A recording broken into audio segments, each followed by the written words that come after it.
what's up? Pete Marr here for B-Sides. I'm at Bonnaroo 2024, and I am really stoked about the local performers playing at the festival this year. One in particular is Jive Talk, who joins me now. Sitting down, resting in the hot, blazing sun. Gentlemen, how are you? Basking in it all, you know. It's great. We're doing great, Pete. Thanks for having us. Yes, I've been really looking forward to chatting with you guys. Just for the folks watching, if we could get a quick introduction to everybody, and what is your heat tolerance? Like, how many degrees does it have to be for you to say it's really hot? I would say probably about 100. And you are? And I am Ben. Right. And it's 100. All right. Yeah, I'm Oliver, singing in the band, and I'd say whatever right now is too hot for me. I'm Isaac. I play keys and guitar in the band. I'd say this is all right. I'm sitting at 95. It's too hot. Too hot. Hey, I'm Philip. I play drums. This is pretty nice for me, as long as it's not too humid. I can deal with it. Hey, this is Andres. I don't think this is hot enough. Oh, wow. I've been training in the sauna for this, so I'm ready. Let's do it. All right. Well, let's do this again tomorrow. Here it's going to be 115. Yeah, okay. Too much for me.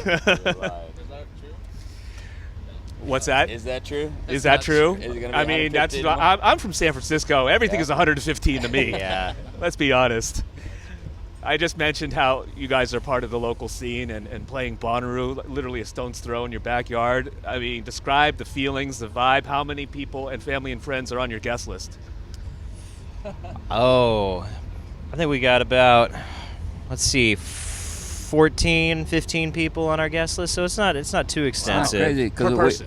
Yeah. we're all Andreas has like 15 of those, right?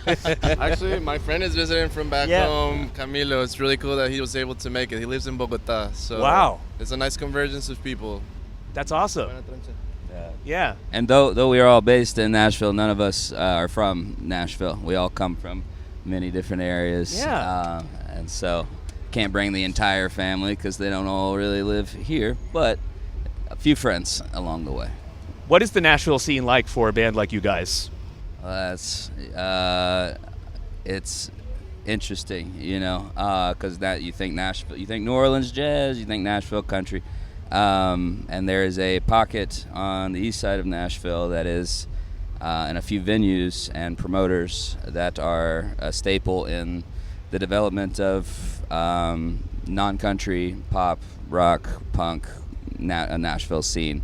You know, and it's growing. You know, we did an interview with Rolling Stone about it, talking about the pop explosion in Nashville and how it's all coming up from weird places, and it's people who do it, and they give everything at the weirdest dive bar. Then, you know, everybody is. It's like a friendly competition to try to one up each other on you know, how hard you can rage at the show. So it's a beautiful thing to see and to be a part of.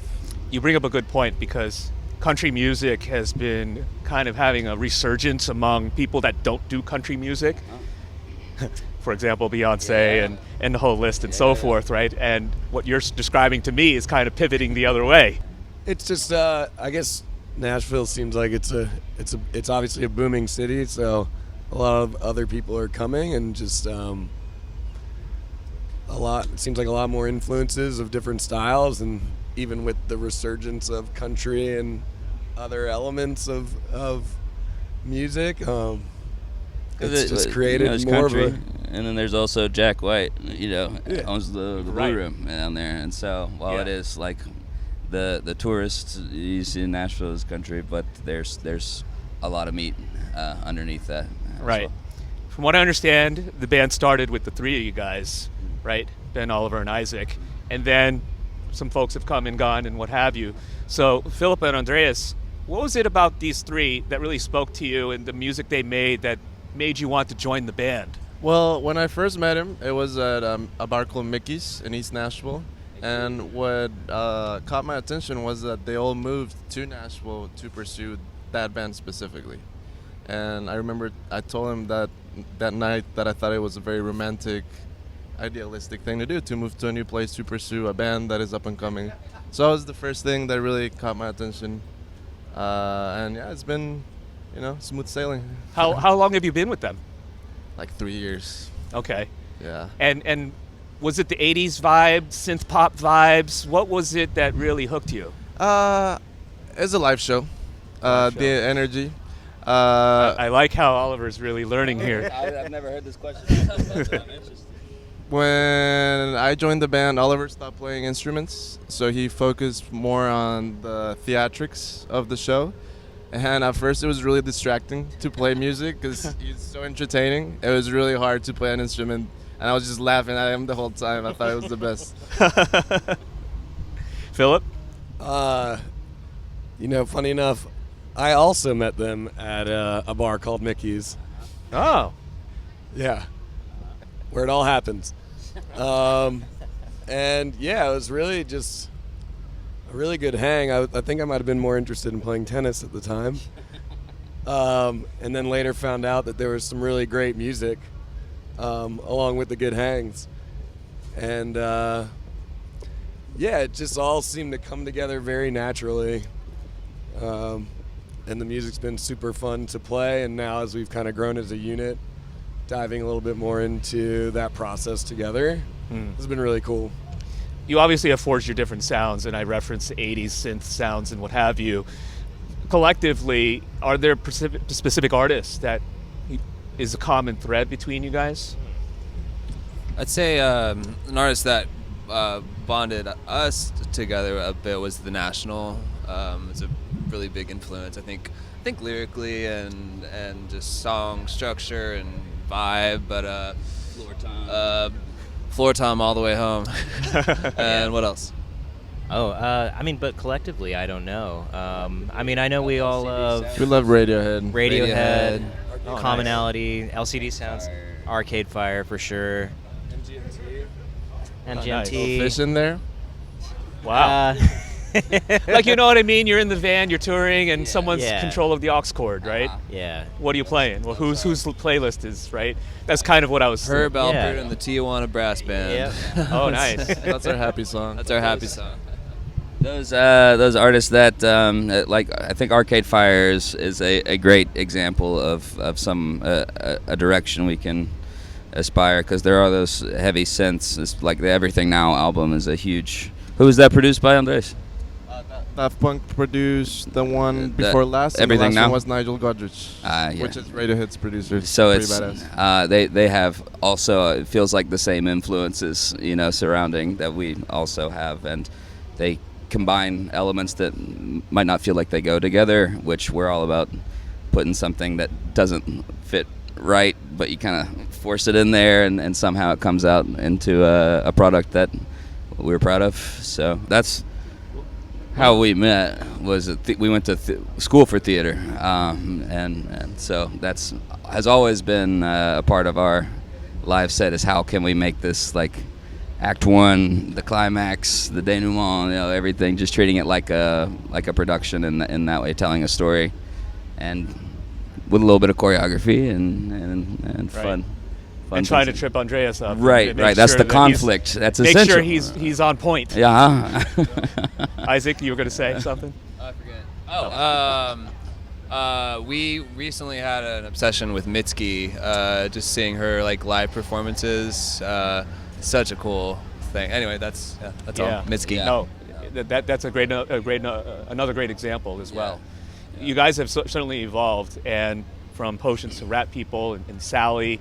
What are some of the elements of the more recent work that really is taking shape of what the Jive Talk sound is, influences and inspiration? Yeah, I think something that's been really cool over the past year, and with the music that we've started releasing, we have kind of a catalog of songs we're going to release into. But writing that all together, or taking songs and then working with a new producer. Everything used to be kind of produced in-house internally by us.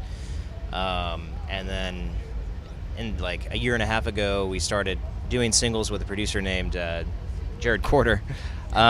Jared Corder at Polychrome Ranch, and he's just a really great guy. He's got a great ear. And we took just a lot more time, I think, to take these songs that we had demoed out and everything. We had the demos, but then kind of reinvented them together just as a unit. I think that's lent itself to a new sound for us. It's in the same vein of what we were doing before, but it just feels more like us, I guess. We keep on refining what we are, is the way that I see it. In terms of like elements, I think there's an element we've never explored that we are going to be exploring is the element of shoegaze, inspired by things like Slow Dive and My Bloody Valentine. Yeah, My Bloody Valentine. Putting that against, when I talked about putting things that don't go together, putting that against like a groovy synth texture with a backbeat, and then going into different moments of shoegaze is something that we played around a lot with on the music that's coming up. Yeah. Wow. I am really excited to hear this. I'm a sucker. I'm a sucker for the '80s synthwave stuff. I'm a fan of Depeche Mode and Erasure and the old heads like The Cure and what have you. But then even the shoegaze stuff. Like I mentioned My Bloody Valentine and Slow Dive and just a wall of guitars. Bring it on, right? Yeah, we love that. That's so exciting. When do you think that stuff will be released? We gotta go look over at our manager over there. When does this come? Tomorrow. When does this come out? Let's go. When does this air? Probably in the next couple weeks. Okay. There's a full body of work coming soon. All right. I think it would say. Nice. Stay Maybe tuned. if I hang out at Mickey's, I'll maybe. You might end up in the band. Yeah, you might have to join us. Voice memos. Yeah, you could do that. All right. Well, it's so awesome to meet you guys, man. Great time. I'm really digging the music, and I wish you the best of luck. Thank you so much. Much appreciated. Congrats Pete. on everything. Thank you. Yeah, thank you for having us. It's Jive Talk at Bonnaroo with B-Sides.